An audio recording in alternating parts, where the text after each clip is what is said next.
Shut up and sit down.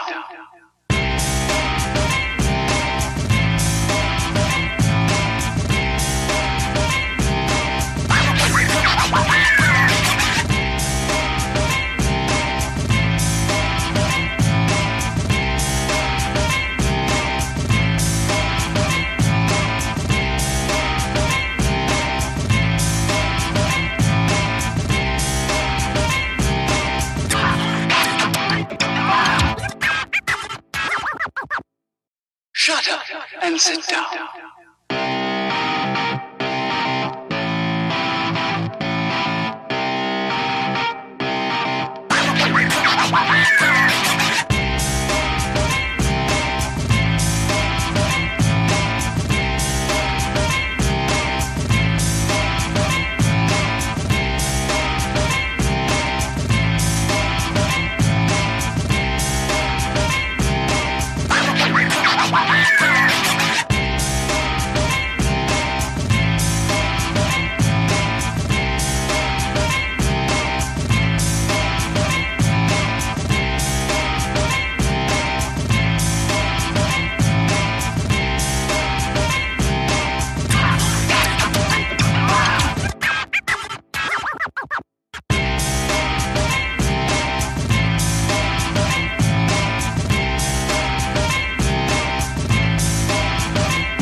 Shut up and sit down.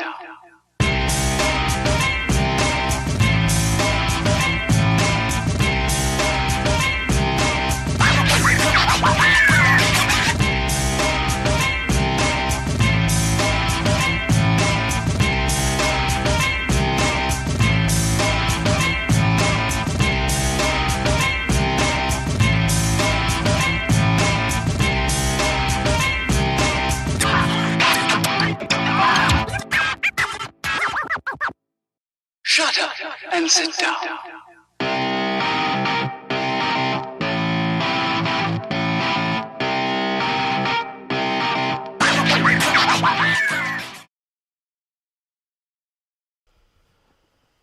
Hello everybody, welcome to another episode of Build, Paint, Play. I'm Dave. And I'm Jake. Greetings, programs. Obviously, we have a special guest. This is Joey. Joey's joining us. Joey, why don't you explain to the beautiful folks at home who you are and what you do? I'm a part-time game designer. I wrote, my big game is This Is Not a Test. I also wrote Reality's Edge for Osprey War Games, and I collaborated with a couple other authors on Blaster Magazine. I would say those are my biggest claims to fame. Hooray! Yep. So, very cool. We're excited to have Joey on. I've been lucky enough to know Joey for about 8 or 9 years now. I think longer than that, maybe. Possibly. Yeah, actually, you're right. Totally right. Joey for 8 or 9 minutes now, so it's longer than that. It's more like 15, but hey, the 10,000. Cool. Yep. Yeah, so definitely excited to have you on. Talk to another game designer about making games and different things that go into making games. Because I think as part of Build, Paint, Play, there's that play part where we're going to talk about what things are fun, what things aren't fun, what mistakes can be made in the development of a game, and what can survive through to the second edition, things like that. So I think it'll be pretty cool to chat. So at the moment already we've got Scott in the chat. Hi Scott. He has a big shout out to Joey there for bringing him back into wargaming. We've got Walkabout Games in there. Yay, Joey on the show talking about one of my family's favorite games. We're excited about second edition. And I'm hoping for some vehicles in second edition. So that's pretty cool. And Jeff Smith is with us. And we've got a few other people who can also say hi in the chat if you want to. Vehicles? So Joey, what are those? I deliberately didn't grab any photos of the vehicles to show, just in case you didn't want me doing They're that. coming. We're working on it. Excellent. And we got Jim in the chat as well. Welcome, Jim. Cool. So hobby stuff. Jake, what have you been up to this past week, hobby wise? Very little. The good reason though. We are. So I can pretty much say this now. Like again, I'm gonna cross my fingers and knock on some wood here, but we are currently in talks to have a pretty big change in the store. Okay. And I'll have concrete news next week. So I don't want to jinx it, but I've had a lot of chainsaws in the air, so I didn't want to add to my bandwidth. So I did start doing a little prep work. Dave and I have a big project we're working on in a couple of weeks. We're probably going to do a Tale of Four Warlords type of thing. So Yep. I'm trying to figure out which kind of avenue I want to do. And I've been like mapping some stuff out and kind of setting aside some model kits kind of thing. But I haven't started working on anything yet because obviously that's part of the challenge is I can't work on it yet. So What Right. game? I'm sorry? What game? 40K or? Yeah, 40K. Okay. With the new Space Marines dropping They're nice. what next Saturday, not this coming Saturday, next Saturday. Yep. Like all the new stuff comes out, so it's like the new Smash Captain and the new Assault Marines and the new That's cool. the new Lieutenant, and there's the new. I'm psyched that there's a new Command Squad. That new Command Squad box is just awesome. It does look great. Sorry, it's Company Heroes now. Company Heroes. Yep. But like that box is great. We're gonna have the new Codex, the new Index cards, which are amazing. There's I'm forgetting something else. This another. There's 5 years. There's Did you say the Terminator Chaplain?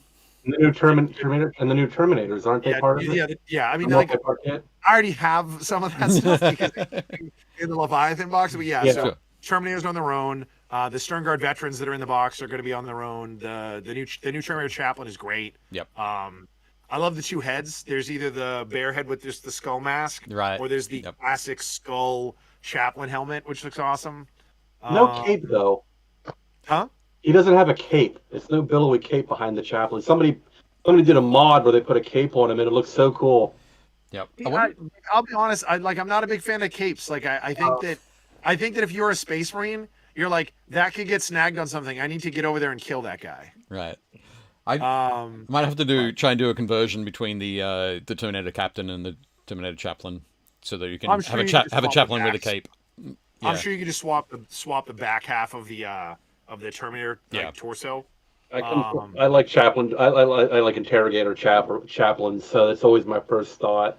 Yep. Is how billowy are their cloaks? They're a really weird one. Somebody was explaining to me that like there is no more interrogator chaplain. What? I'm not. I'm old school, so I don't know the new fluff. I guess in the rules, there's just like if you're a Dark Angel player, there's just chaplains. Right.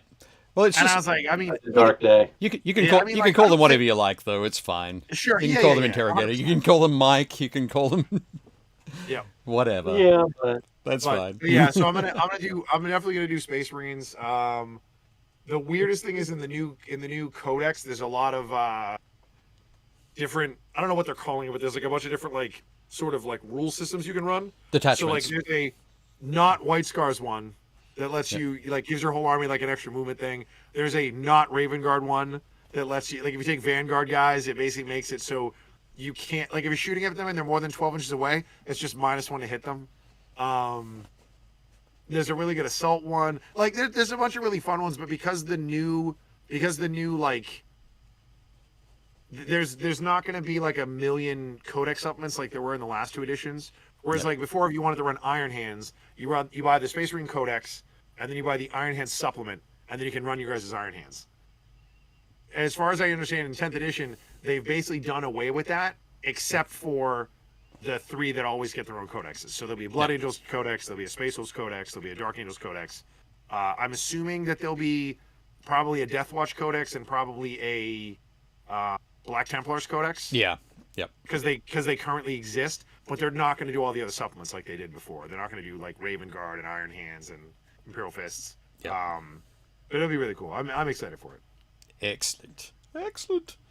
Just quickly going back to the chat. Josh is here. He said, "Good to know that this is not a test. If it were a test, though, would it be multiple choice or essay?" Ooh. Joey, is it an unhealthy mix of Essay. both, or Narrative independent gaming is always essay. essay? Always essay. There we go, Josh. Me, Wargaming Studios. TNT is in my top 3 games. So is this Matt? Do you think it's Matt? I would guess. Yeah, I think it might be Matt. It might be Dave. Might be Matt. But welcome. Thanks for joining us. Jason Kohler is here. Hey, Jason. Good to see you. Both Jim and Josh at the same time said Edmund Mode says, no capes! Okay. Jake hates capes in 40k. Amazingly, loves them in real life. Never leaves the house without a cape, a cane, and a monocle.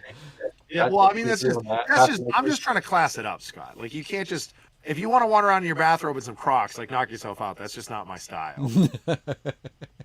Fantastic. I have been painting more Space Marines. I put out where was I at last week? I can't remember. Did I have... You had the one test model you had done, and then like a full squad of 10.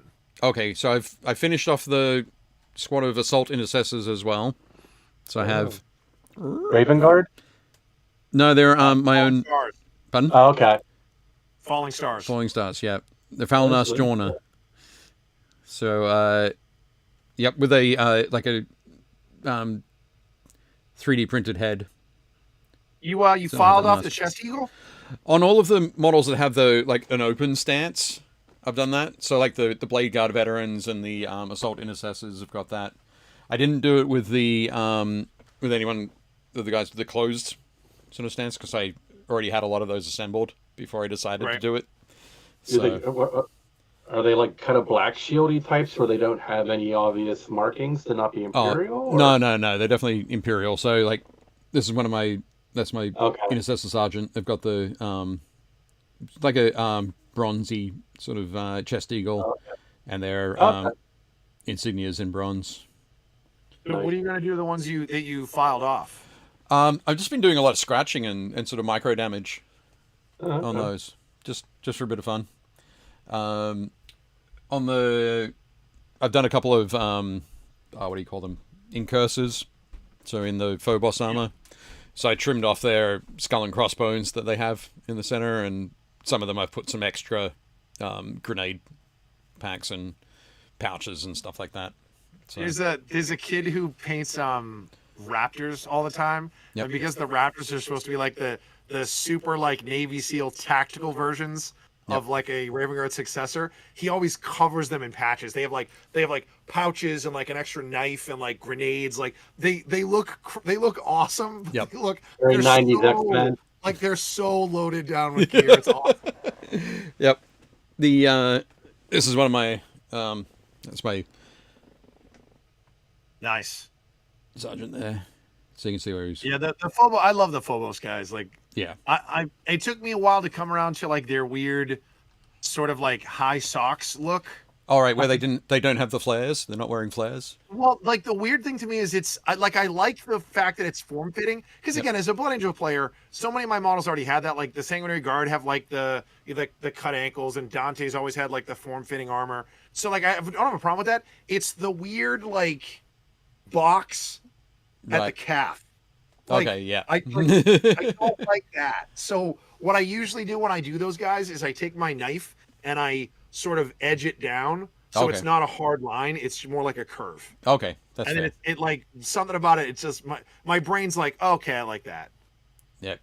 But yeah, the Phobos guys are great. I love that they're like, the whole point of them is that they're Ninja Marines. Yep. They're cool. I painted up the Eliminators as well.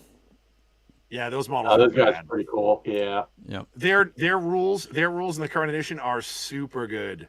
So if they get shot, as soon as your opponent is done rolling their shooting, and as soon as their damage is done, as a reaction to getting shot, they just get to make a normal movement.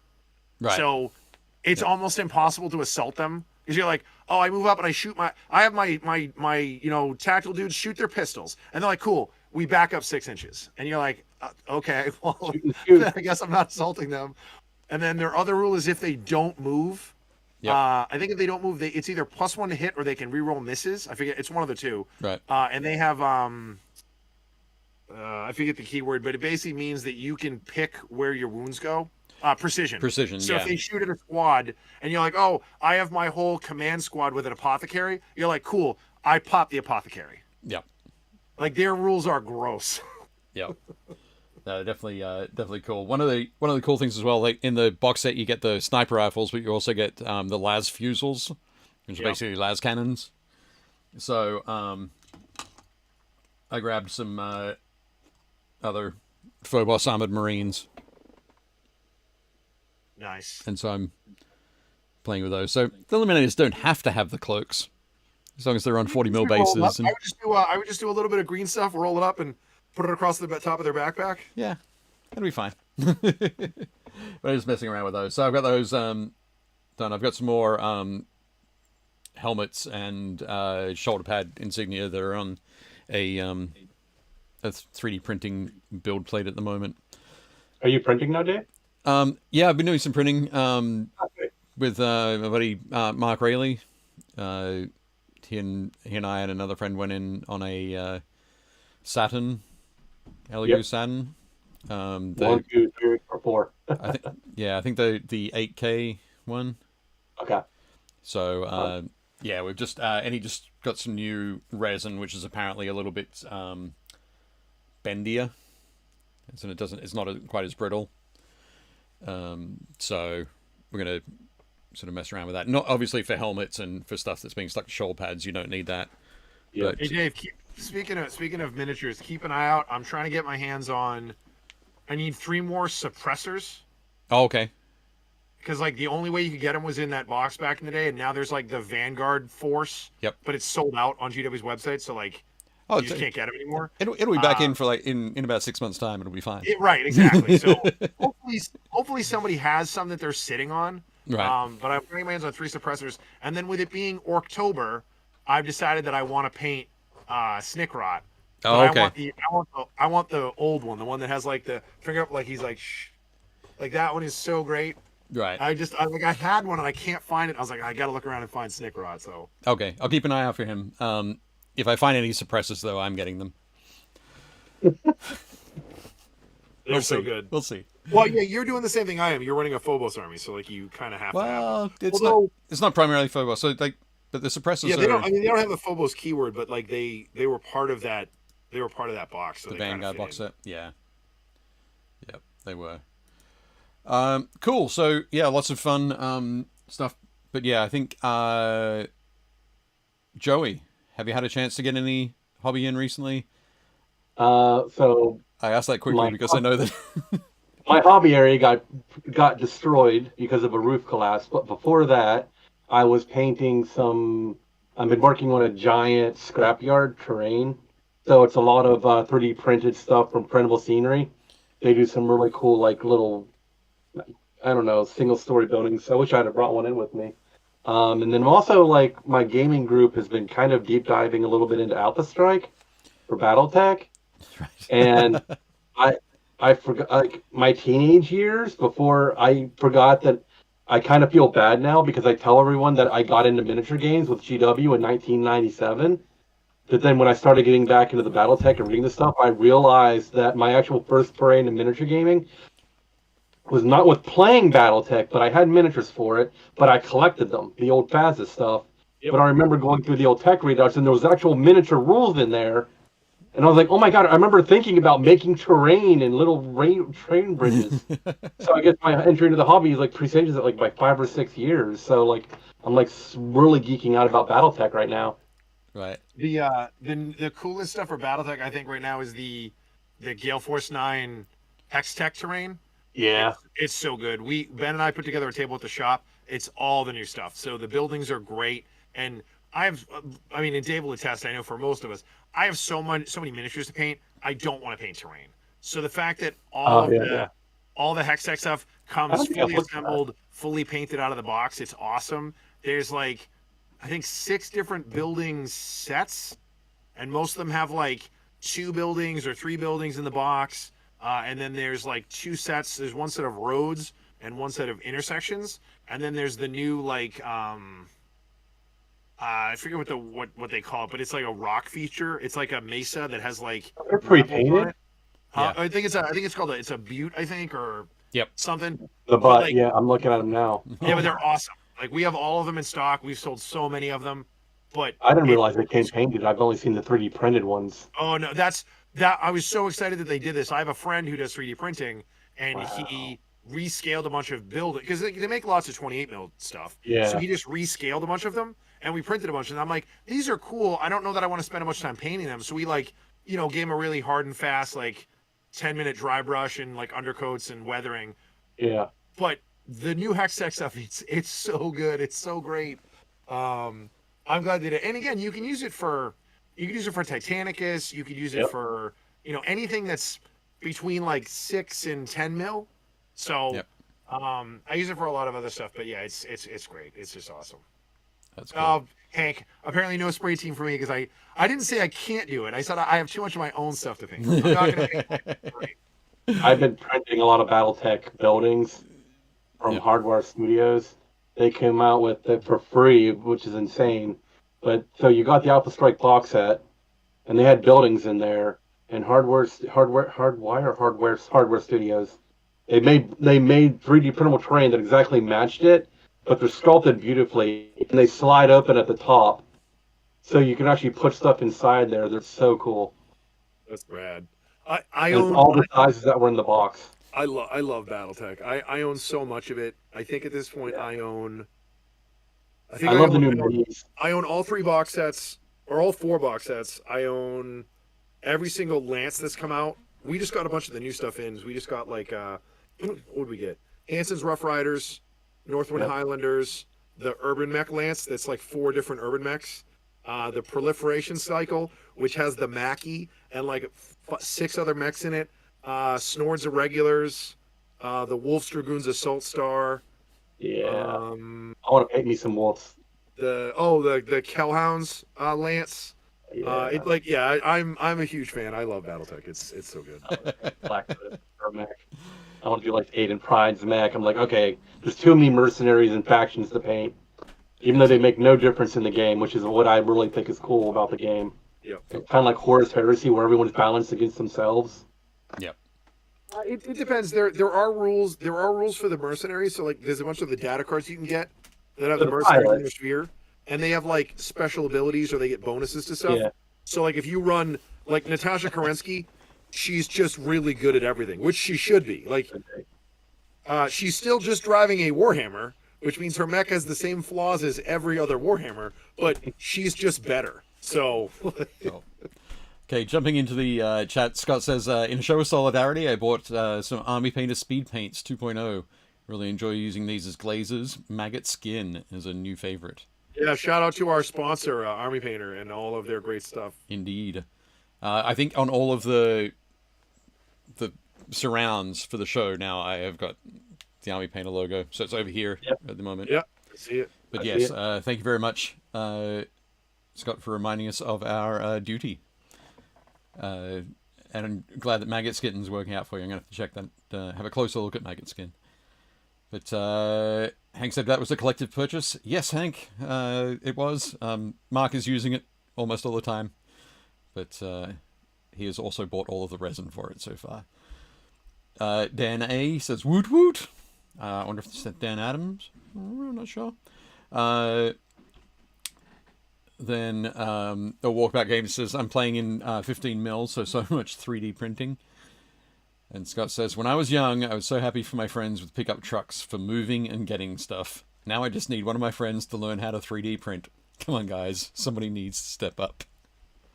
It's a fun hobby. It's easier than people think it is. Yep. Especially like resin printing and FDM printing have really come a long way. Yeah, everything I've done so far has been incredibly intuitive. So, and then when I haven't, like, it's like, hey Mark, how do I do this? And he goes, click, click, done. Shoebox has automatic supports that are like 95% of the time good. Yep. And yeah. Yep. It's definitely been very cool. Okay, so is it time for us to jump in and start talking about This Is Not a Test, or should we talk about Should we talk about BattleTech a little bit more? I'm down to We're talking about this is not a test. I know that Dave doesn't play any BattleTech, which is unfortunate, but But I do realize how I sound when I'm talking about like 40k to somebody who doesn't play 40k.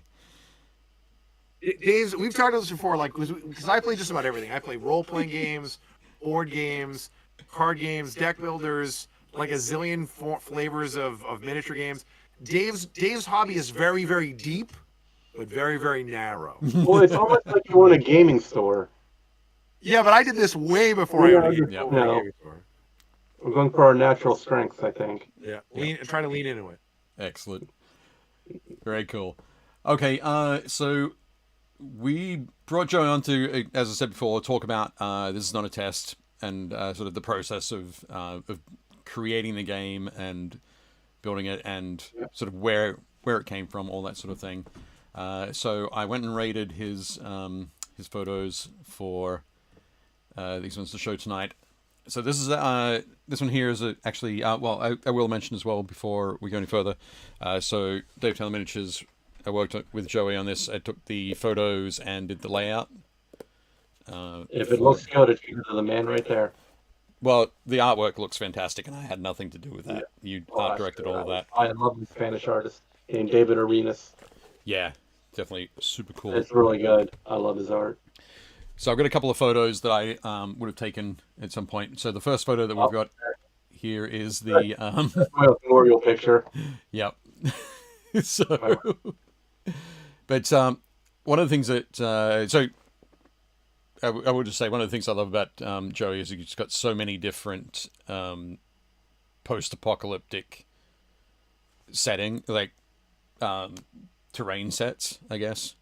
So with me being a huge fan of Mad Max, pretty much all of whenever I think post-apocalyptic, I think desert and not much else. Rocks and sand are the two things that I think.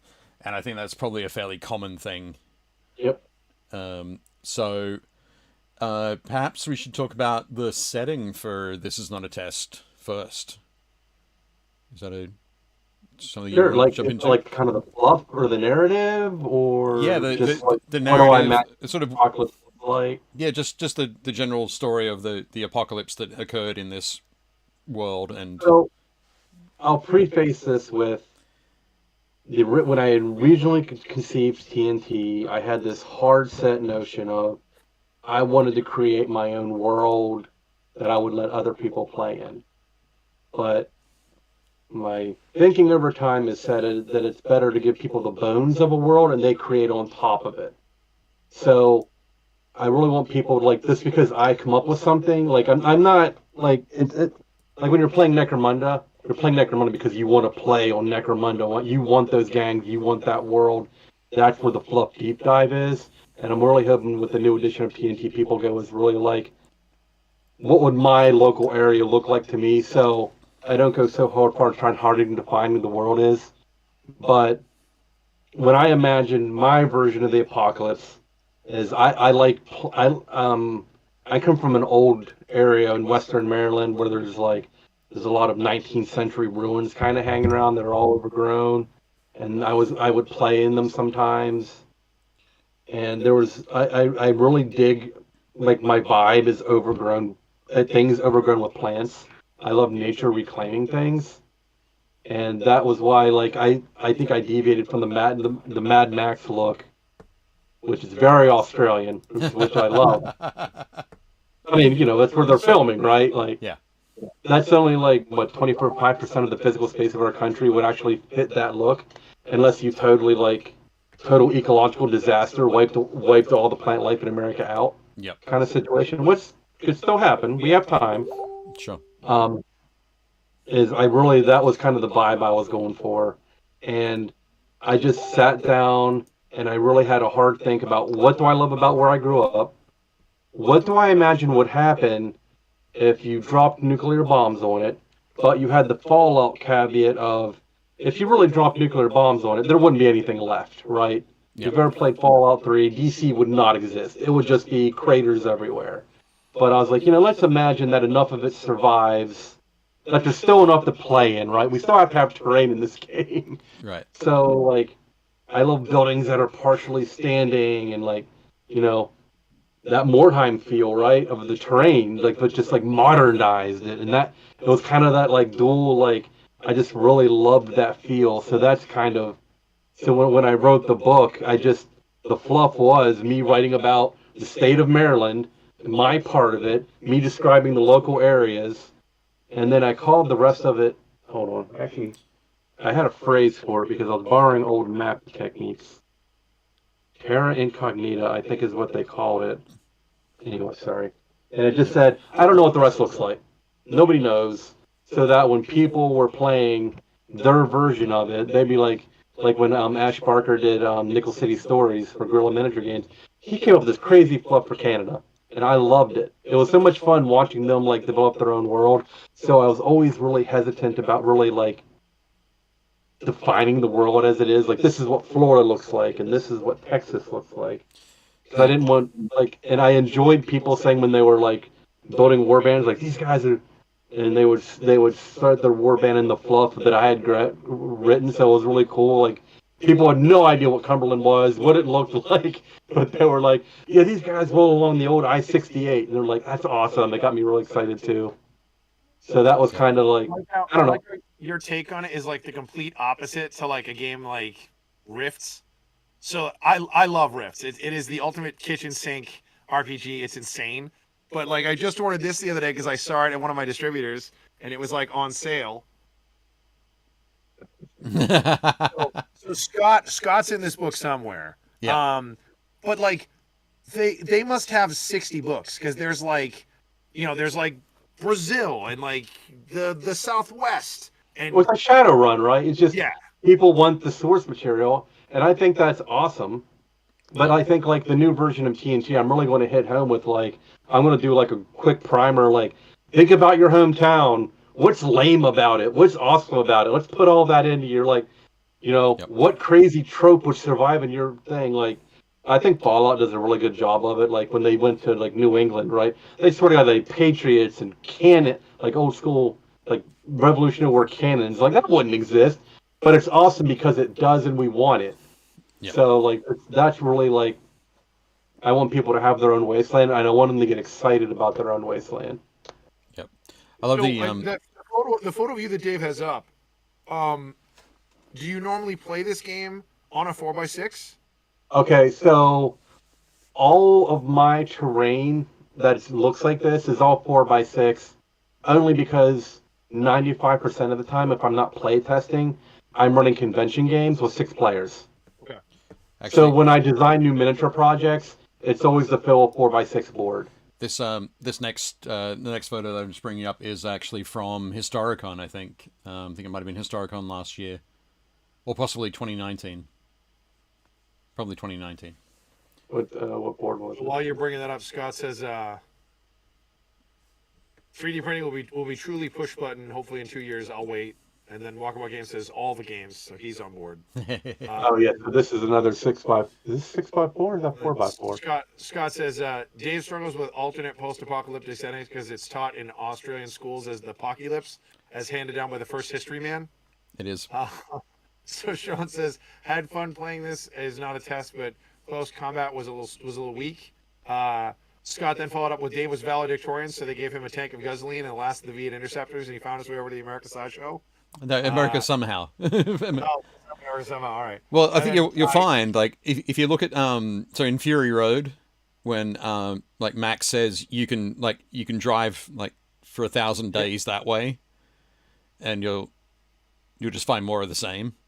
Yep. Like that's you can like on a bike if that was like all land, you could like go around the world like 3 or 4 times in that number of days, or actually more. So what it means is there are no oceans anymore. That's how I drove over, Scott. Oh, nice. Wow. That got dark. Excellent. What else did you say? This is a lot of black site terrain, actually. I call this the black site board. Cool. You can see all the... and actually funny is that So I've known the Black Site guys for a while, and Ben actually made all this terrain for me. All right, Like you can actually, see like assembled it the and painted over it for you. he painted an overgrowth it for me because they're before they got into the gaming company, they were actually they made train terrain, like big full size like train displays, and their skill is at this type of stuff is amazing, which they make Yep. terrain now. Why all their stuff looks great, but yeah. No wait, I made that building there, but yeah. Definitely cool. It looks almost like it looks So like to answer your script. question, TNT's played on 4x4. I Okay. was like that kind of Necromunda size. The new version is going down to 3x3 because unless you're like playing like because I feel like that extra 12 inches is just adding some maneuvering but not much else. So and it's Yep. easier to get terrain for and everything. Cool. So yeah, I've just switched over to a new photo. I think it's actually a photo of the same table, just from a different It's angle. a table. Yep. Yep. So you can get a closer shot, closer look at the. The big factory, which is really cool, and then there's the playground I made. Yep. The playground's awesome. Yeah. That was train. That was a playground from an O scale train, and then I just made the fences out of plastic card and mesh. There's actually see you can't see it, but on the slide there's a dead teenager with beer bottles around him. I love like Excellent. skeletons everywhere. I like leaving. I love the gallows humor of post-apocalypse. Why it really appeals to me. So I like adding little Easter eggs. I don't know, like just little narrative bits. Bits. Yep. I love that stuff. I like the retro modern like sedans. Those were made in the '60s. They were old plastic cars, Marx cars. They were toys from the '60s, and then they were reissued in the '90s. And it was really funny because me and a couple other people started making like kind of Fallout cars out of them, and they went from really cheap on eBay, like really expensive. Yep. This is all for 3D printing, mind you. Yeah. But they do look great. I think that whole Yeah. sort of Yep. retro space age Yep. thing Retro looks sci-fi. awesome. Yep. And Definitely. I just want to point out that all of those cars predate Fallout by about 20, 30 years. So nobody owns retro sci-fi, and I think to point that out. Yeah. Excellent. Too much respect to Interplay. Sean says, I found some Teenage Mutant Ninja Turtle models and I'm using them as a mutant group. Not the first time I've heard that. Which is cool. Definitely good. I've heard all people say we're using turtles. Walkabout Games. We use our local area here in British Columbia, Canada. Lots of mutant moose, bears, beavers. And I play a Nation tribal that worship the golden arches of ancient fast food. Fantastic. That's awesome. I love people talking about the little things they think of. It's Excellent. great. Scott says, hey Joey, do you have a new publishing partner? If so, do they have a complimentary line of painted terrain? And you've answered, they do. Coincidence. Fantastic. Excellent. And then Scott and Walkabout Games are working out where they are in Canada. I Awesome. thought he meant Prince George's County, Maryland for a second. No. I know, right? And Josh says, Marks is huge with collectors right now. Good luck with finding anything at a reasonable price. But no, Yeah. thankfully 3D printing will Yeah. help you out there. But Yeah. looking at Go that ahead. photo and the next one that I'm bringing up, has my fat head in it. It's melon-tastic, as I like to say. You say melantastic? Like a melon, right? Sure, thanks. This is me taking some photos at Joey's place. Yep. I think, is this some of the black site terrain or is, yep. So, Yes, because I don't think I ever bought any of the foreground stuff. And right. they're closed now. But yeah, that's, yep. One of the things that, one of the things that I think about as well, like we talked before about like if a nuclear bomb had dropped, there'd be loads of radiation and sort of mass destruction. But when you also look at like the collapse of society that would occur after those sort of things, this is like it's perfect, spot on for that. Yeah. Yep. Just the just that destroyed, dilapidated, and they, as you say, those little Easter eggs that you can sort of spot throughout there. You can't see it, but in between the two houses is a bathtub with a fill attached to it. Yeah. Yep. For people, I almost grabbed it, but I didn't grab the cigarette machine robot. Oh no. I don't want to get up to grab stuff. So Don't worry about it. That's cool. Yeah. Cool. So that's so the background is all it's all about looking. Well, the aim would be to look in your local area, take your local stories, your local history, move it forward 100 years after a massive apocalypse, and what these people will be saying about the what crazy creatures would exist. Yep. That kind of thing. Yep. That's cool. So from so I guess let me see. Let me just check. I think we've got a couple of other fun photos, and then we'll go in and talk about the gaming aspect. But I love talking terrain. Let's do it all night. Just quickly, here's a photo of Joe, myself, and Ash Barker at Adepticon 2018, I think. And this is one that I love as well. I think this is also 2018. This is the one where I grabbed it for the thumbnail. Yeah, that was back when I was a vendor. So for this one, I had to cut out Duncan Rhodes from the photo just to use. He's a canonized saint. How would you do that? I'm not religious at all, so it comes very easily to cut people out of photos. But no, it's definitely cool when you're. Did I talk about my religion? Never mind. That's a whole other topic. I was going through my religious painting thing I wanted to do, but I didn't have money. Right.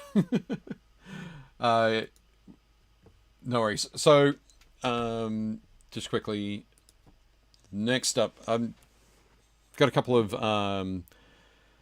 images here of a couple of the supplements that we did, but we haven't talked yet about the game itself, the gameplay, the mechanics itself yet.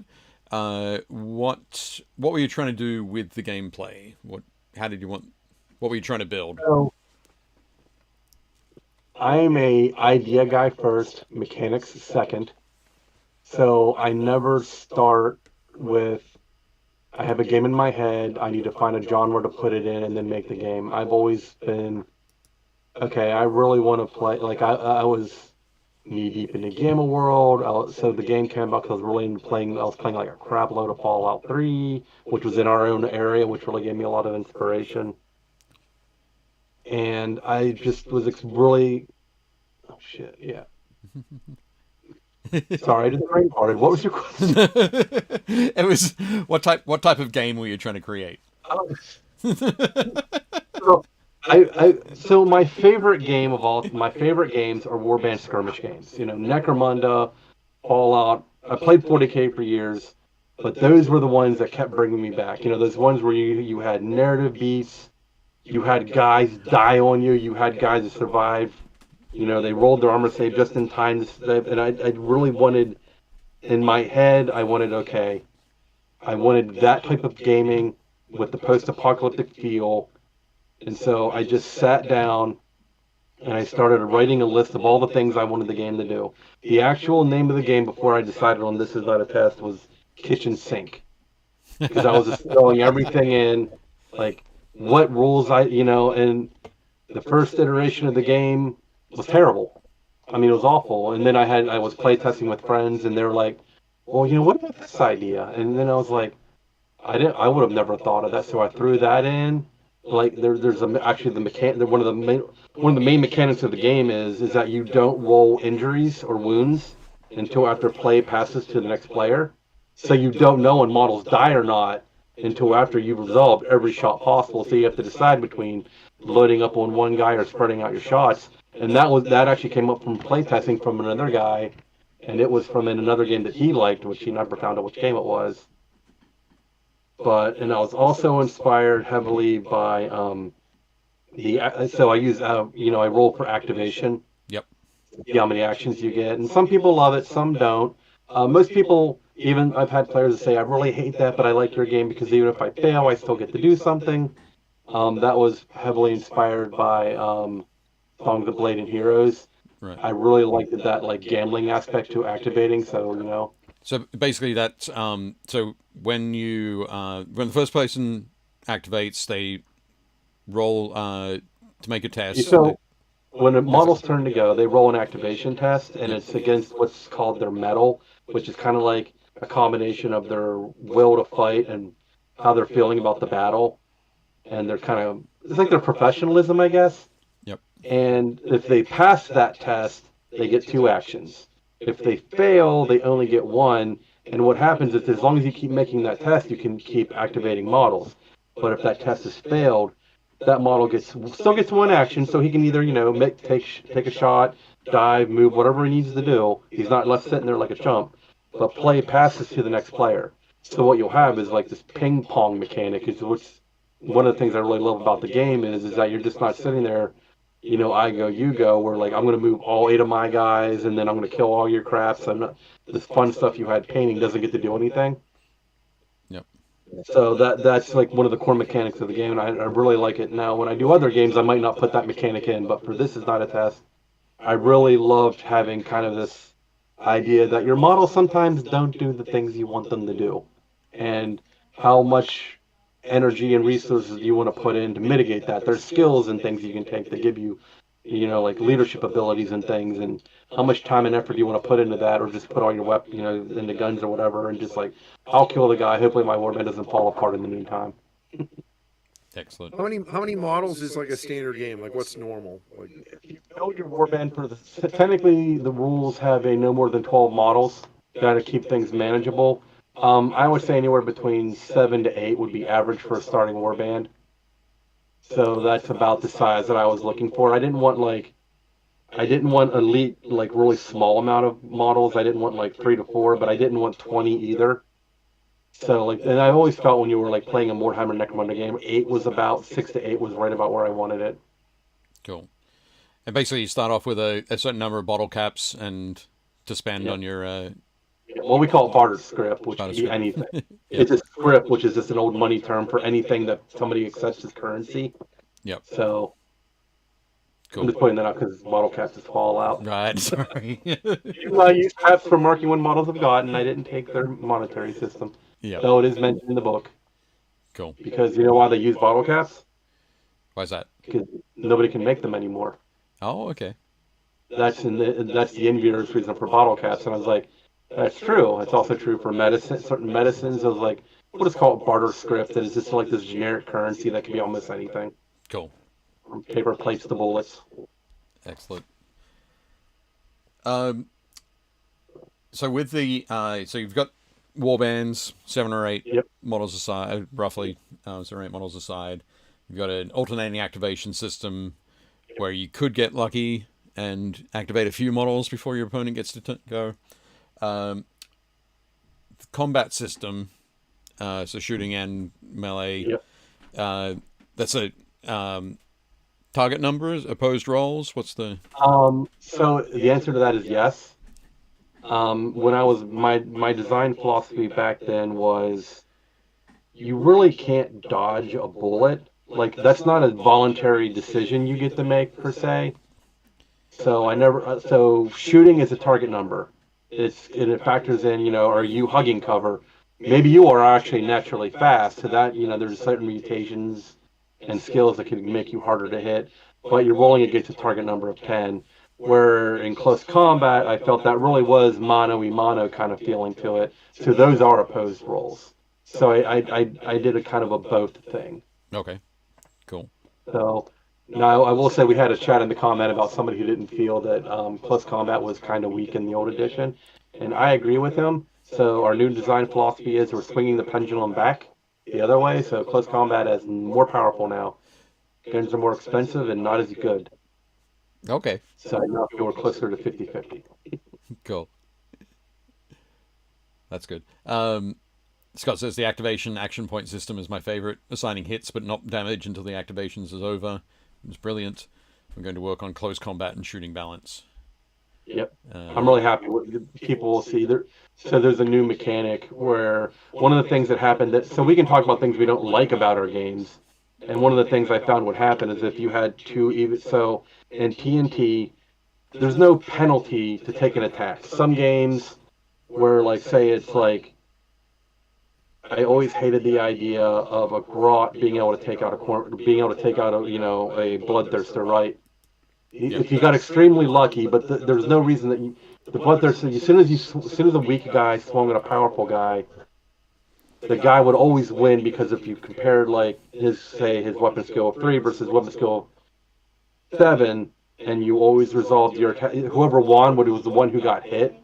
You would know weak guy would never voluntarily attack a stronger guy because he's almost always guaranteed to die. So when I was working on the rules, my idea was the guy can defend, but he can't swing back. Like it's not an automatic swing back. So, but what happened when you were doing that was you would have these two guys would bounce off each other for way too many turns that I was happy with. Right. So now as a new rule I put in is if you really mess up, if the defender rolls a critical, or he really wins combat by a lot, he gets a counterattack.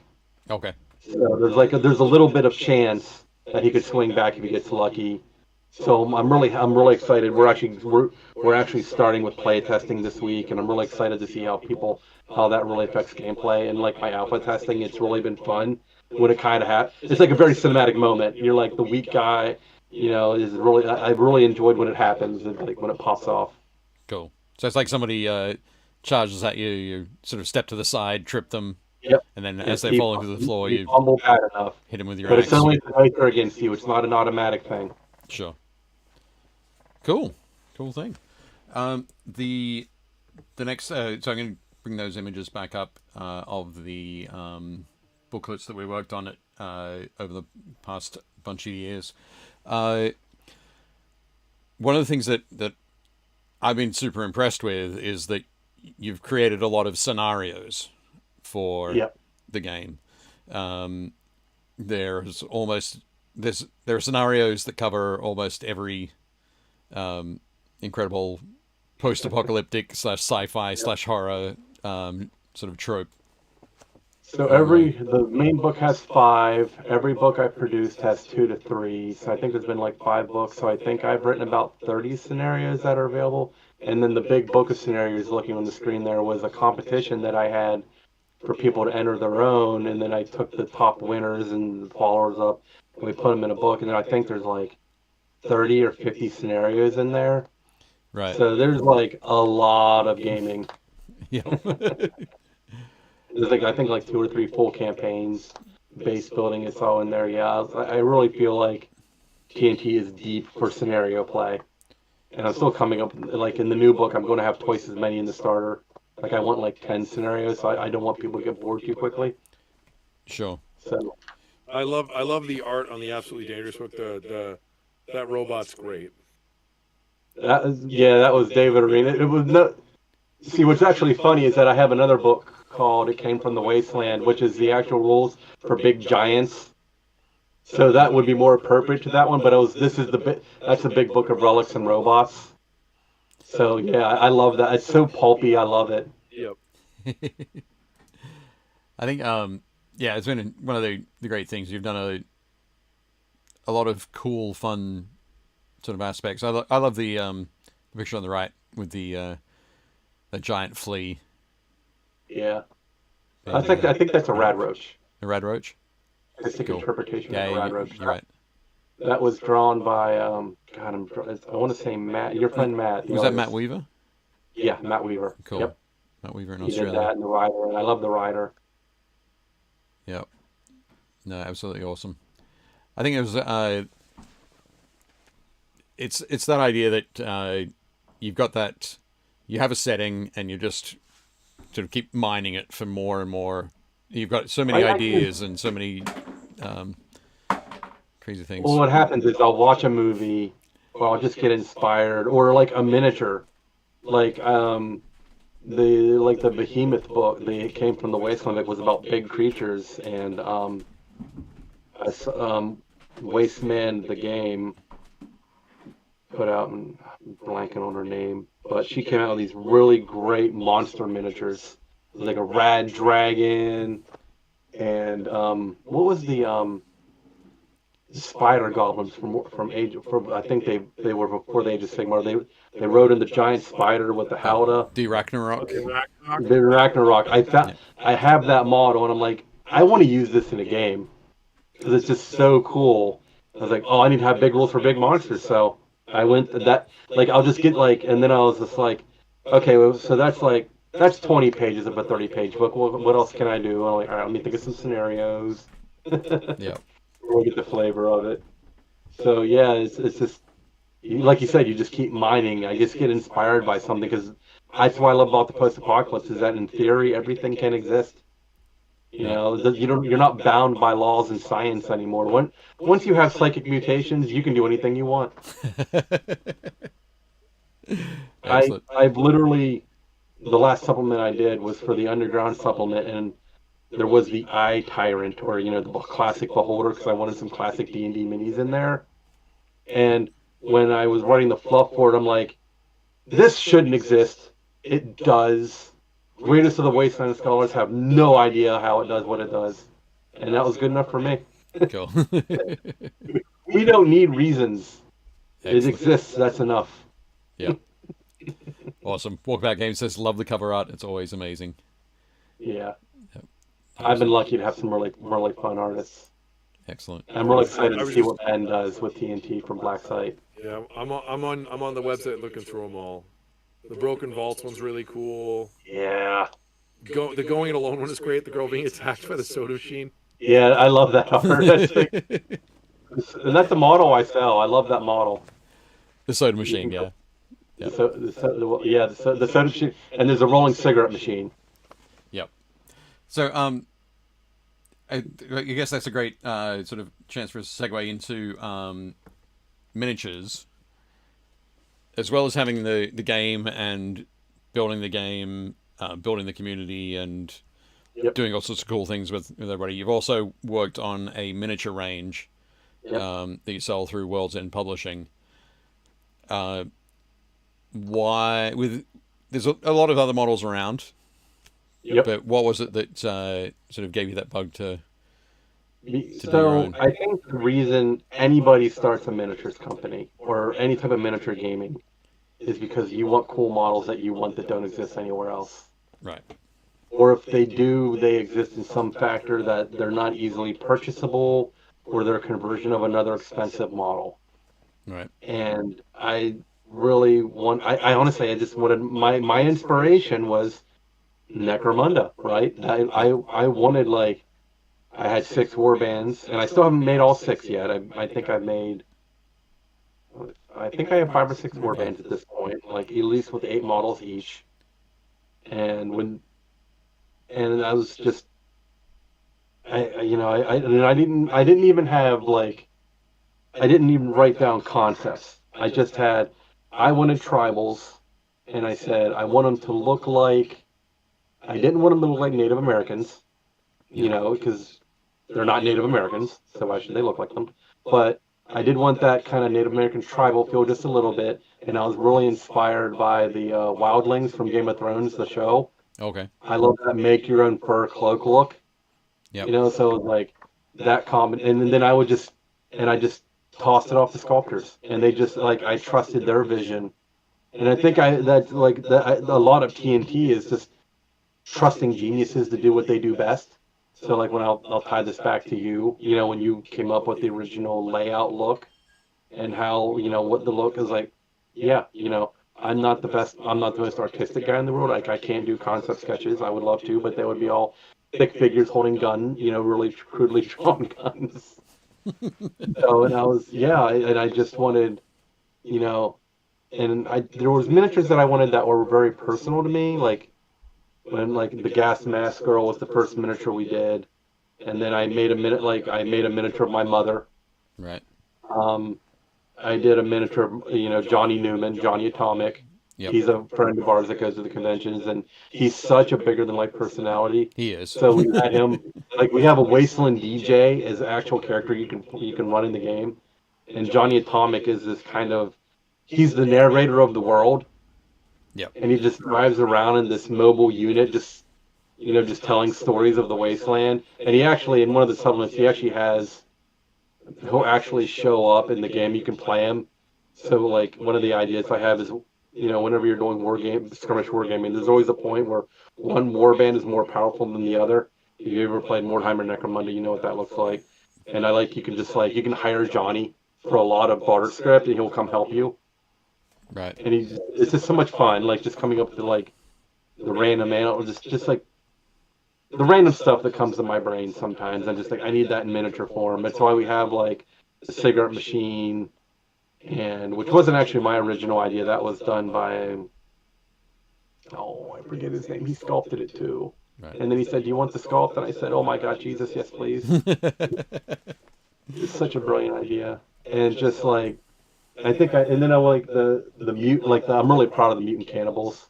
Yeah. I really wanted hills have eyes look to them, and that was done by a gentleman from the art concept of Dario. Where is he from? Oh.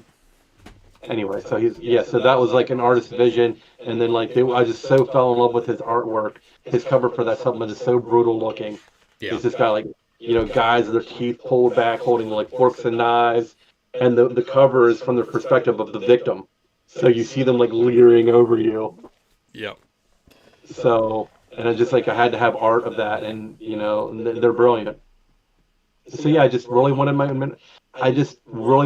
miniatures range, and when TNT 2.0 comes out, we're going to introduce more miniatures, and me and Blacksight's not the one they're going to do. We're kind of like coexisting together, but we're kind of doing our own stuff as well. So they're going to come up with some of their ideas. I'm going to come up with some of my ideas, and we're all just going to throw them into this big pot. So it's not like they're not going to do miniatures or I'm not going to do miniatures. It's like we're both going to do miniatures, and I'm really excited to see what those guys come up with for their own takes on things. Cool. So I think people should get really excited about what comes out of Ben and Connor's minds. Yeah. Awesome. The next picture I'm going to bring up is speaking of like collaboration and working with other crazy geniuses. So it's a photo of you with Blaster. So you got roped into the Blaster crew. So Yeah. Ash Barker, Mike Hutchinson, Sean Sutter, Joe McCullough, and Joey McGuire. Yep. And then Greg Horton, Horton, well, who all the amazing together. layout. Yep. Yeah. So Blaster magazine, fifth issue's just been released recently. Yep. Yep. It's now rotating authors. So they just did a Cowboys set, Yep. which is really beautiful looking. So I think we did it, and I always like Mike Hudson's take on this was, you get a super group together, but it's not going to last forever. Sure. It exists in this place and time, and then things kind of spread out a little bit, and so I was really proud of what we did in there, and it was like just working with those guys. I can't even tell you what a master's class in game design it was. Yep. Mike Hutchison is a machine.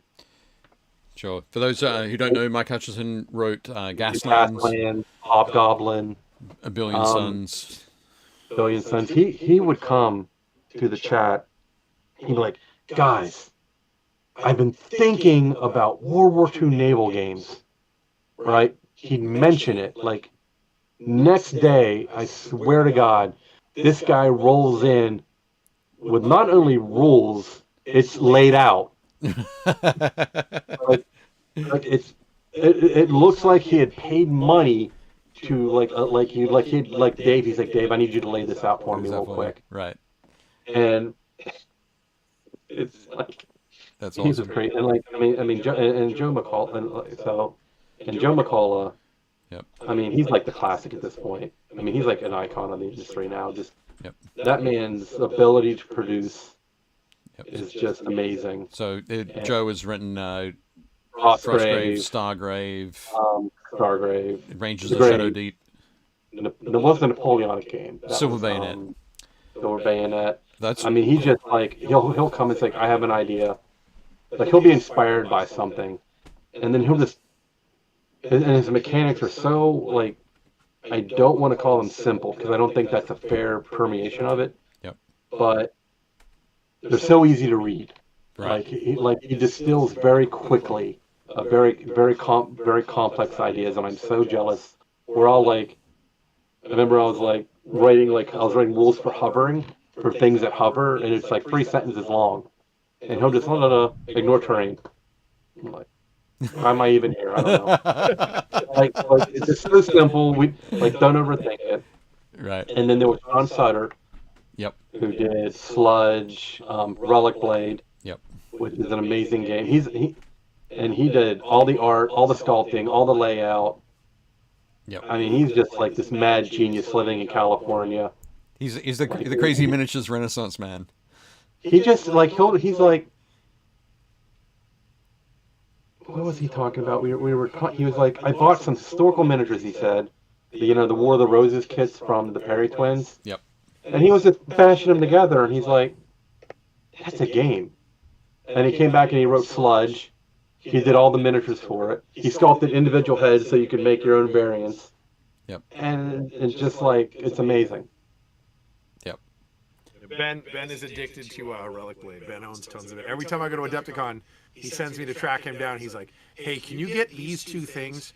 They're exclusives at Adepticon." I'm like, "Yeah, okay." And I'll show up and I'll mention. I'll go, "Oh, it's for my business partner Ben." He goes, "Oh, at Alpha Omega. Yeah. He emails me all the time. Like Ben has like they're at the point that like they have like a dialogue now because they talk all the time." And I was like, "I'll get it. You let me know what you want, man, and I will go get it." So. He's such an artist. He's very, like, he's a real sensitive dude, and I mean that in every way possible, in the nicest way possible. He is such a good guy, and he is so honest with you. Like, when you're talking to him, he is like, he's listening to you, right? Like, he's not waiting for his moment to talk. He's just so excited about people, and I get like that too, where I'm so excited when people start talking about their hobby to me, where like you've inspired them, Yep. and it's just so, I love it. He's a great human being. If you ever get a chance to meet him. Excellent. So in Blaster, was it Blaster 4? 3 or 4? No, in 4. Brutal. Yep. So The Baltimore Regional Ultimate Tank Fighting League.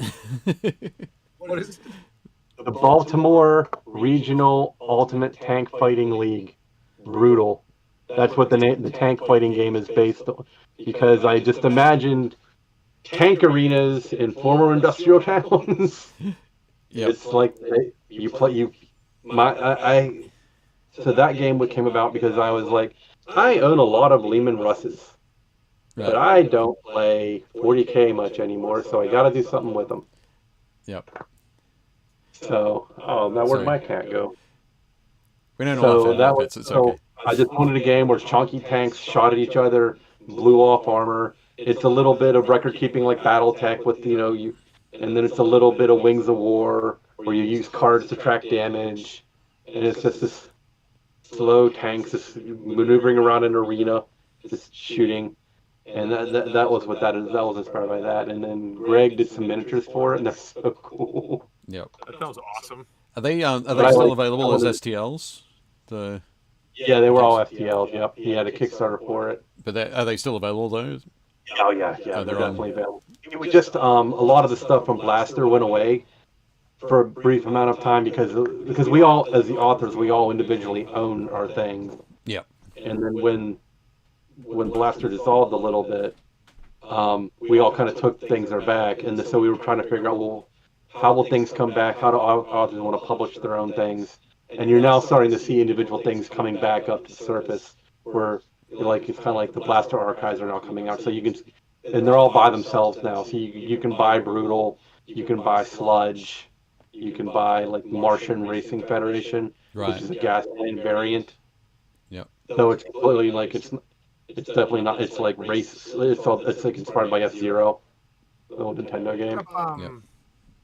What did I pick up at Adepticon? I picked up the game that Ash helped do the. Oh, Steel Rift. Yeah, Steel Rifts. We picked up Steel Rifts. Yep. Yep. Those minis are great. I like that a lot. Joe and the guys at that company are awesome. They're super nice guys. Death Ray Designs, Yeah. Austin and that crew. Every time I get up DevCon, I'm always like, guys. They all great give hugs. Yep. There's one of their employees named Joe is the best hugger. So Yep. if you go to DevCon, ask for Joe, get a hug. Joe Borowski? Yeah. Yep. Yeah, Definitely. get a hug. Awesome. Cool. One of the next photo I've got, just getting it lined up here, is you in our local store, our friendly local gaming store, pointing at your game Reality's Edge on the new releases shelf. Yep. So this was just before COVID. Yep. So It's a great time to release a game. Yeah, tell us a little about Reality's Edge. So Osprey approached me and they said, we're looking for a new sci-fi game. And I was like, when I was in my early 20s, I was really into cyber, as most of us were. Probably if you were a child of the 90s, you were into cyberpunk. You loved the movie Hackers. You probably paid a crap ton of Shadowrun, which I didn't, but I was well aware. And I was like, I wanted to do a cyberpunk version of This Is Not a Test. And that is exactly what it is. And now one of the design decisions I would change is I was coming from a Shadowrun mentality, which if you've ever seen a Shadowrun book, they're thick. Right. There's a lot of options. And I was like, I want to do that. So that it's a thick, it's 300 pages. It's a tome. Yep. And I think one of the things that happened was COVID hit, so no one's playing in stores, and it's a very thick book. And I think now it might be a little too it might have been a little too intimidating if you were like, oh, I want to get started. And I came from my design philosophy has always been I love fiddling with warband lists. Right. You know, that was my favorite part. Almost maybe more than playing the game itself. I like, oh, do this. And I really wanted that hardcore for Reality's Edge, and that's what that game is. Do you like having a ton of options for your guys? I mean, you could actually choose stat lines depending on what kind of street samurai you wanted. Like, did you want a guy better at shooting, or did you want a guy better at close combat? You could choose you chose a stat line, a skill. There was like 50 different types of cyberware you could pick. There was like drugs. Everything was in there. All sorts of stuff. So definitely, so this one could have been Reality's Edge kitchen sink. A little bit. Right. And I'm still immensely proud of that game. Yeah. And I just wish it hadn't come out of COVID. Yeah. Because I really felt like if people were playing in stores, they would have really it didn't land as well as I thought it should have. And I think it came out in 2000. It's just right there at that crust where it's in the store, and then I think within a month COVID it hit. Yeah. And it's just and I know there's a lot of games that did not survive that period. Yep. So I know it's not I'm really upset about it, but yeah, I'm still proud of that book. Cool. There's so many fun little bits in there. Just because I'm really proud of there's a scenario generator in there. Okay. Still kind of proud of it. There's these things called hitches where you can play the game, and that's the local flavor of the sprawl you're playing in, what's happening. And there's just so many crazy ideas in that book. Right. I just really leaned into cyberpunk so hardcore. I really wanted there's rules for crowds. So I wanted people to be able to fade away into the crowd and then jump back out later. And yeah, if there's a cyberpunk trope in there, it's in there. Cool. Yeah. Just What did I just say? It's cyberpunk. The cyberpunk. Oh my God, what's the name of it? Cyberpunk Red or No, but it's the licensed one. 2077. No. It's a miniatures game. It's Monster Strike was making it. Yeah. It's the Cyberpunk Red miniatures. Yep. Was it Cyberpunk Red Arena or Cyberpunk Red? No, it's the miniatures are awesome. I love those miniatures. I haven't played it though. From what we played it, one of the designers was at my store 2 weekends ago. Okay. And ran demos all day, and it's really fun. It's really well designed, and it's like you were saying, it's very small. Like a warband is like 5 to Yeah. 9 guys. Like it's really tiny, but it's really really fun, and the rules seem really quick. And their big thing now that they're working on is they're trying to work on a lot of like organized play stuff. Yep. So which I think always helps out a game if you're I can be trying to like get it out to the public. So play that game.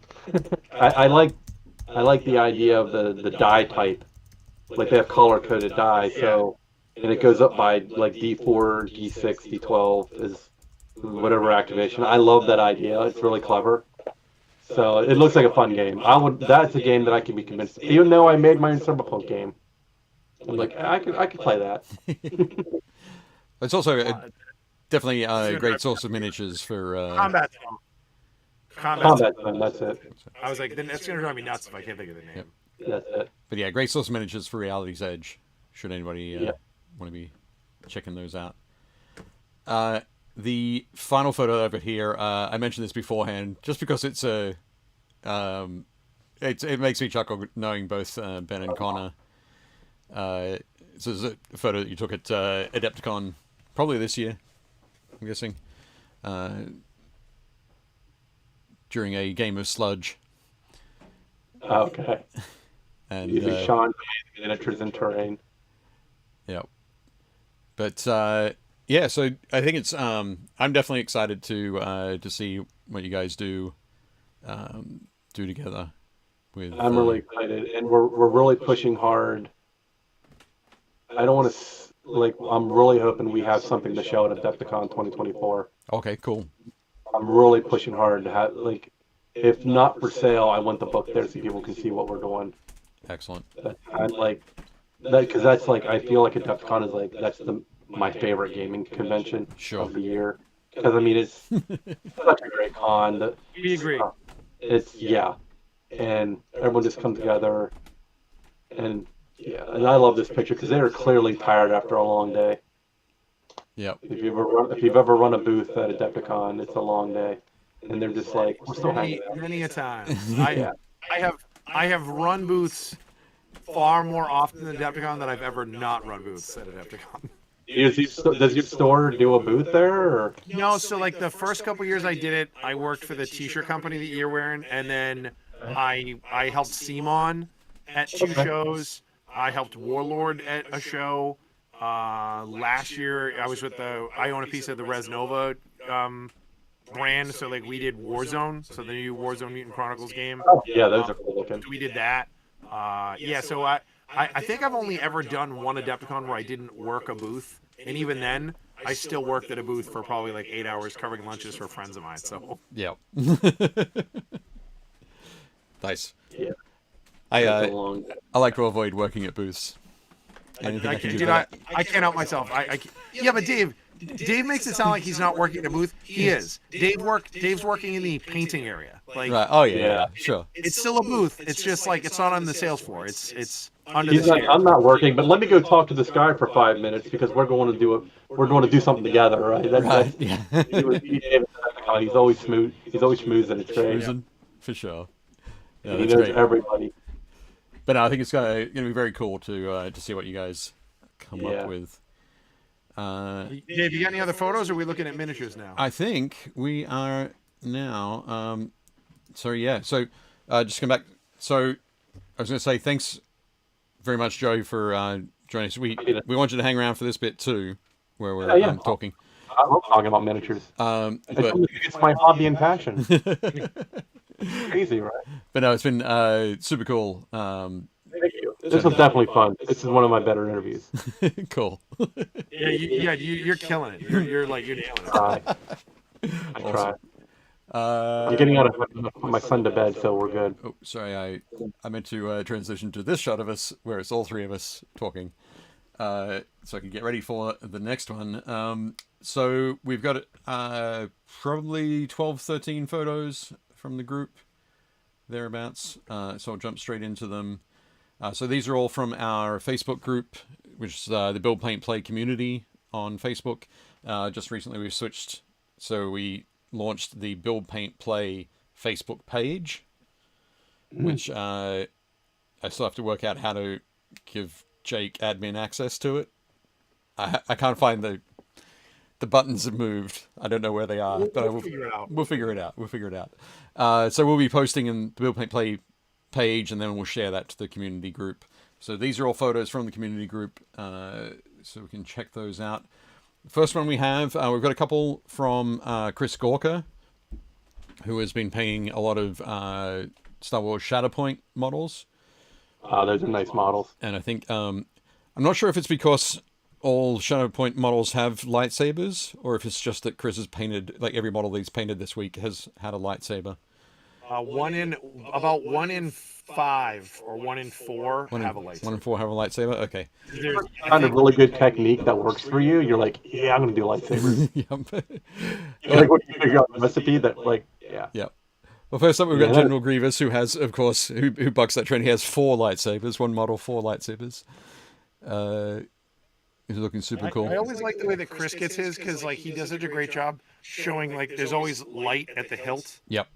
Yeah. Like it's always white towards the base of the hilt, which I really dig. Very subtle too. I like that. Yeah, I think when I did mine, when I did like Ahsoka, I did Ahsoka and Asajj Ventress. Ben and I basically split the box in half. We did the starter set, so we have a set of miniatures on the table. So I did like Bo-Katan and like I did all of the good guys except for Anakin. Right. And then he did all of the bad guys except for Ahsoka, and we switched them. And the reason I did it is because like Ahsoka is the same color palette as all of the good guys.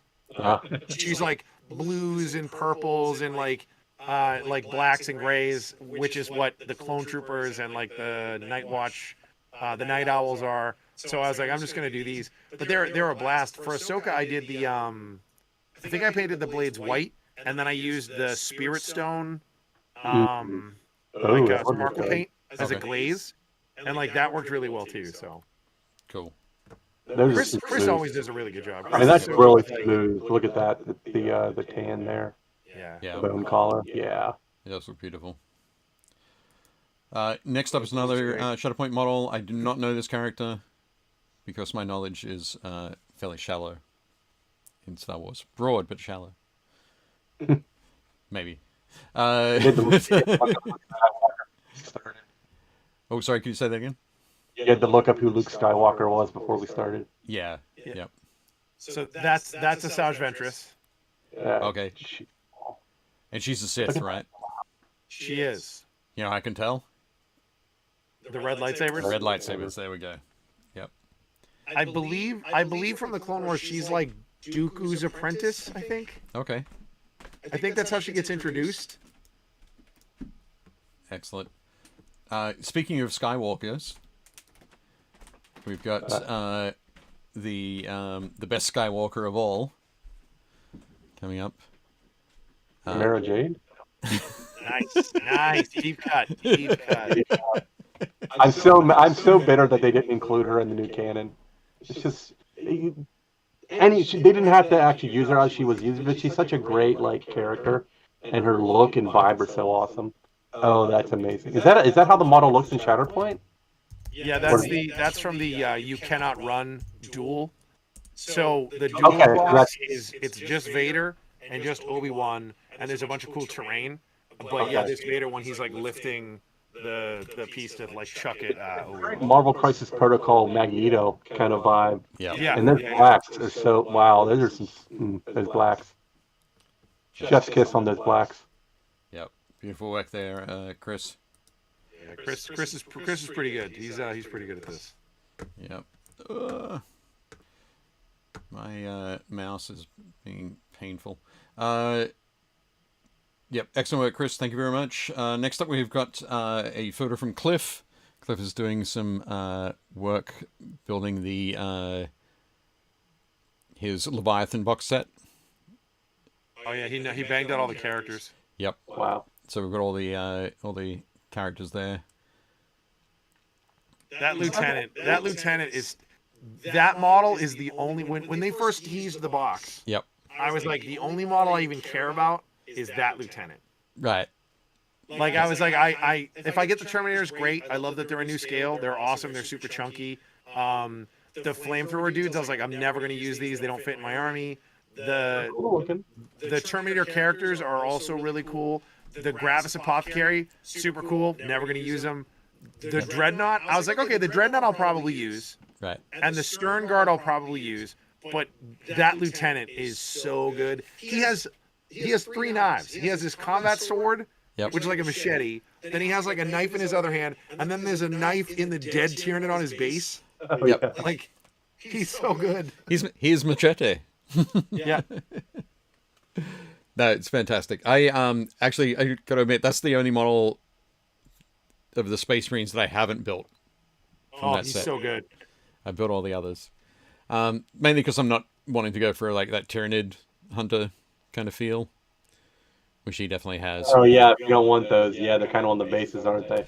Well, this guy's got armor plates, like Yeah, on Tyranid his, armor on his plates on right his arm, shoulder. he has like a Tyranid plate and Yeah, then like another Tyranid yeah, piece. yeah. And then he has like Tyranid bones and claws on like his neck, I think. Yeah. So I gotta mess around with it. I gotta work something out. But no, definitely cool to see Cliff working on these guys. Next up from Kelly Rowe, we've got Avengers Assemble. So Kelly has been working on a whole bunch of Marvel Crisis Protocol over the last month or so, maybe a little bit longer. But it's great to see that he's put all these characters together. Oh, wow, they are cool. Yep. Yeah. You look. Kelly's really good with like OSL too. So you've got like. I love the Iron Man flame. Yep. Yep. Very like, yeah. Does look very cool. Those green, I love the saturated green, the oversaturated greens on the Hulk. Yep. That really screams gamma radiation to me. Especially with his purple jeans. Yeah, Classic. the purples. Look how bright those purples are. Those are great. Yep. And we saw Hawkeye last week. Had a close up of Hawkeye last week, but The front of Thor is really the breastplate on him. Wow, look at the highlights on that. That's really nice. it looks super cool. Yeah, the new Crisis Protocol box set came out today. The Earth's Mightiest. So it Yeah, comes with, the new interpretations of the old it's model. really, really nice. It's new sculpts for all of the original characters, and then there's like 2 alternate characters that got added. Okay. I can't remember who's in the box. It just came in today, and I was looking at it. Oh, okay. But like they redid like there's an alternate Ultron, there's an alternate Captain America, but they swapped out 2 of the characters. It's basically the same characters from the original box with all new sculpts, and then they swapped out I think 2 characters on each side, or 1 character on each side. Okay. Cool. It's really nice. Awesome. Okay. Next up, we've got from Pete Hairston. He's painted up a. He's done a bit of conversion work. He must have picked up the Castigator and what's the other one called? The flamethrower on Acheron. Yep. Yeah. He must have did this really fast. He just picked this up. On Saturday. Yeah, like literally, he was in the store on Saturday. So. Pardon? Is that the full scale 40K one or the Titanicus one? Full scale It's the 40K. 40K one. Yeah. Okay. So I couldn't tell. he's using this as his Khitan Ravager. Yeah. So And he's using his Dark Mechanicus, so he has a bunch of like he uses a lot of the Penitent. Night Haunt. Oh, okay. Night Haunt stuff. He uses a lot of the Night Haunt models. Like in this, he used that's the sarcophagus from the Sisters of Battle. Okay, I missed that. Oh, that's cool. Penitent engine. The The Penitent engine. He used or it's not the Penitent engine, it's the other one. other one, yeah, the Mortifactor or yeah, something like that.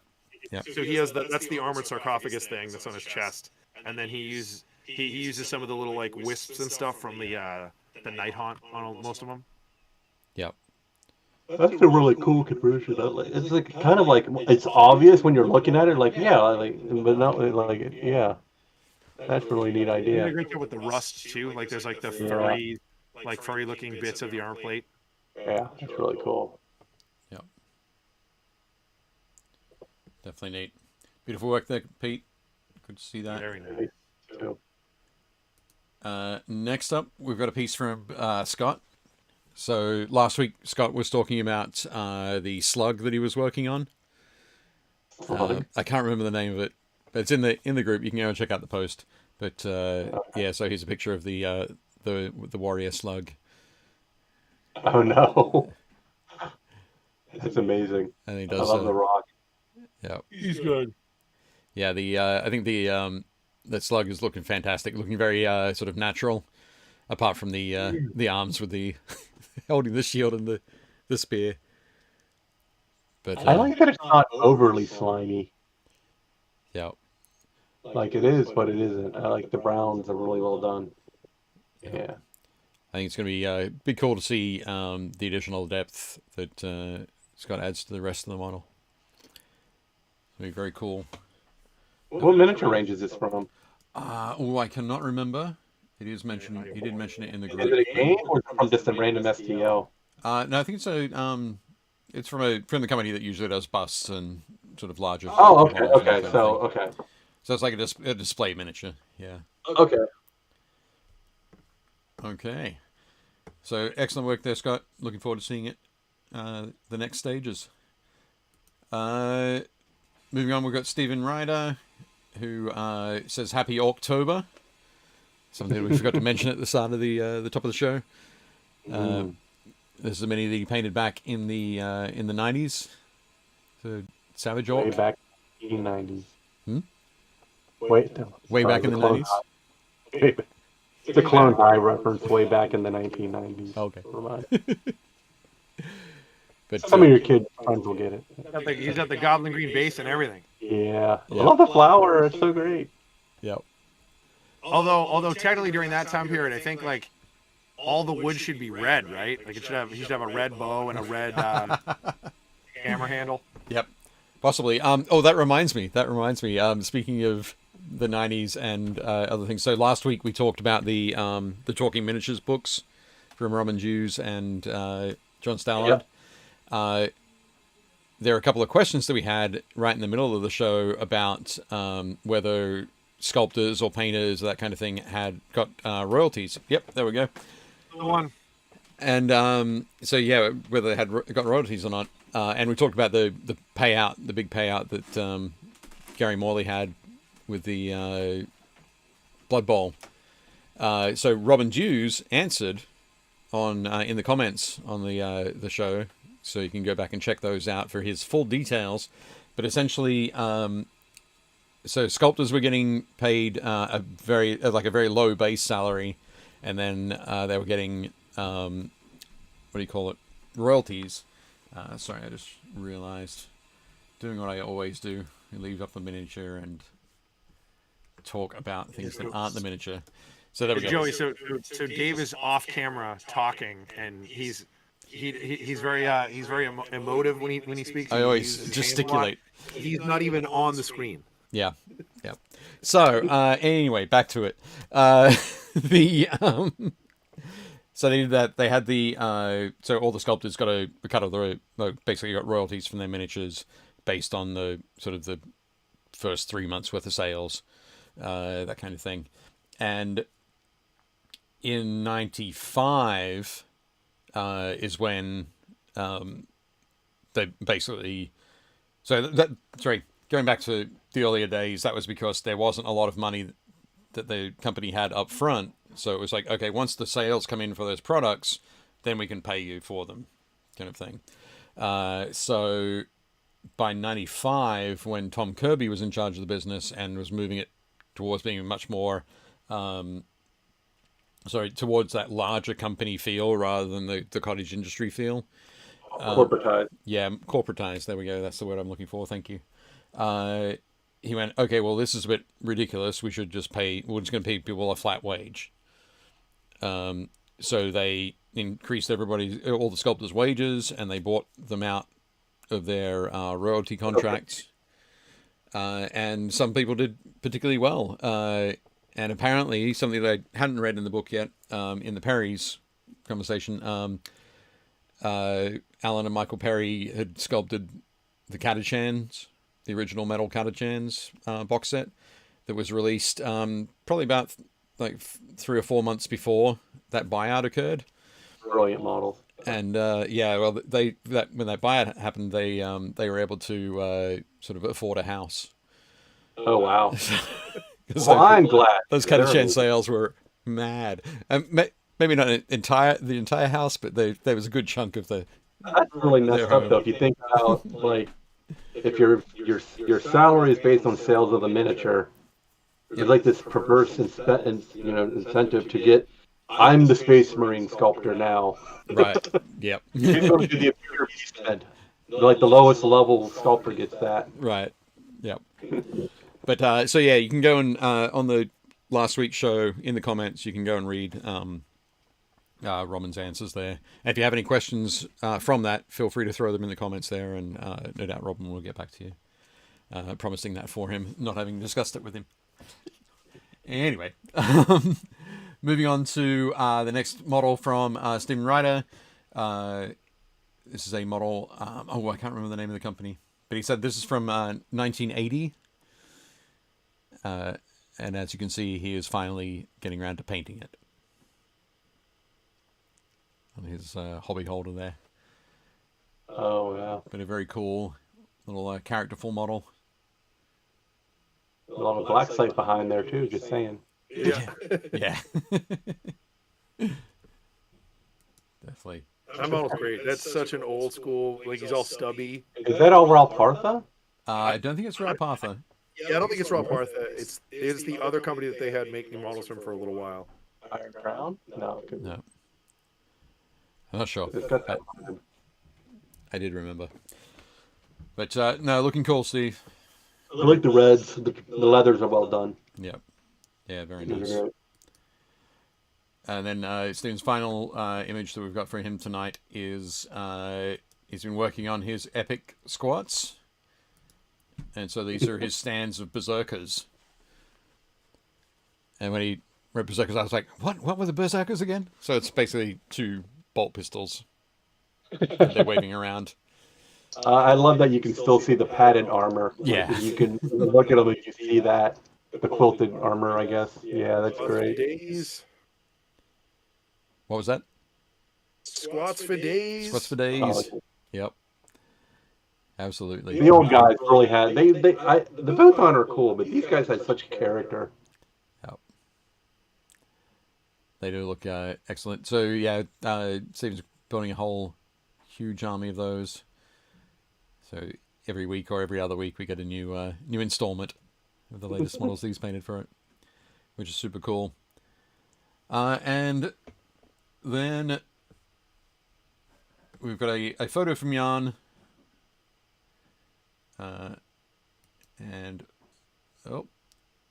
I just realized that the way that I arranged it on the thing, let me see if I can fix that up. For that Josh says it could be Grenadier or Heritage. I think it's Heritage. Heritage, yeah, that's it. Heritage. Oh, okay. Yep. I see what I need to do. It is a mold line remover and some bases, because somebody said that is their OCD sort of gaming pet peeve, that they remove all the mold lines from their bases. With a deburring tool, yeah. Yep.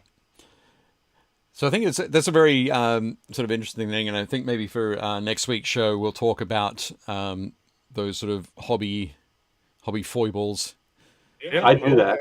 I'm with them. Like, I'll take a knife every base. There's that little thing you just gotta. Yep.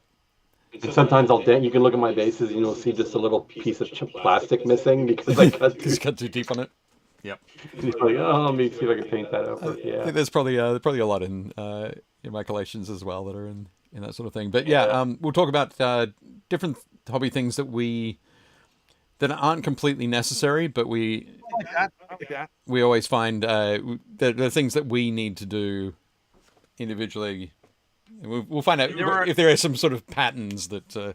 There's always a double handful. Like there's a couple that I've met from, or that I've been introduced to through, the plethora of gamers that we know. Where I'm always like, oh, that's a really good idea. I'm gonna start doing that. And then there's a bunch where I'm like, you need to get some counseling. Like that is insane. Like that is problematic. You sir are a wackadoodle. Yes. Yeah.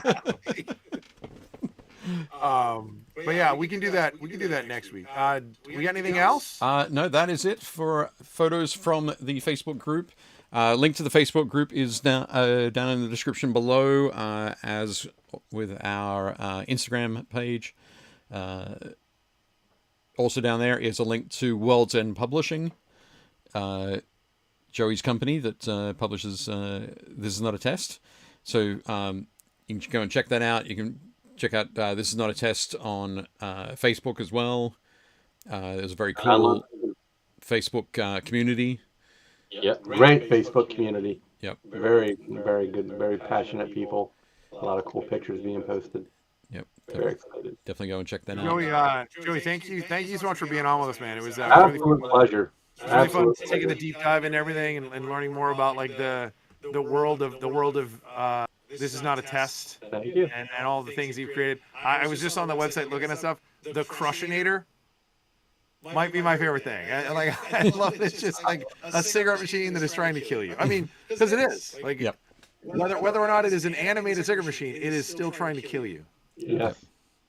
One of my favorites is the floating disco ball.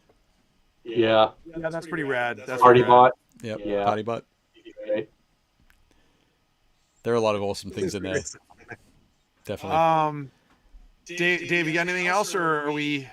No, I think we that's ready to go? I think that's it. We've only to mention thank you once again to the Army Painter for sponsoring the show this season. We are going to be doing some more fun things. We've got a bunch of stuff planned. I think in 2 weeks' time, we might be able to do our first episode of a new format. I say first episode, I mean a fun little switch up of the format. Nice. So we'll talk about that next week. But excited about that. And yeah. Is there anything else? I don't think so. As long as Dave is ready to go. So Awesome. Thanks. yeah, no, I will, Joey. I will tell you all about it in 2 minutes as soon as we're out of here. So, thank you everybody for joining us. We will see you guys next week. Dave and I will post in the Facebook group what next week's episode will be about. It'll probably be about the hobby foibles, and we'll cover some other stuff as well. Make sure you guys put them all in the Facebook, and we'll talk about them next week. Reach out to your friends. Anybody you know who has like a weird one, they're like, wow, I've never thought about that one. Everything from sub-assemblies to cleaning procedures to the way you doctor up your models to the way you prepare them or how you think about flash. But yeah, we look forward to seeing you guys next week. Thanks once again to our special guest Joey for being here. And as always, don't forget to Build, paint, play. Shut up and sit down.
Shut up and sit down.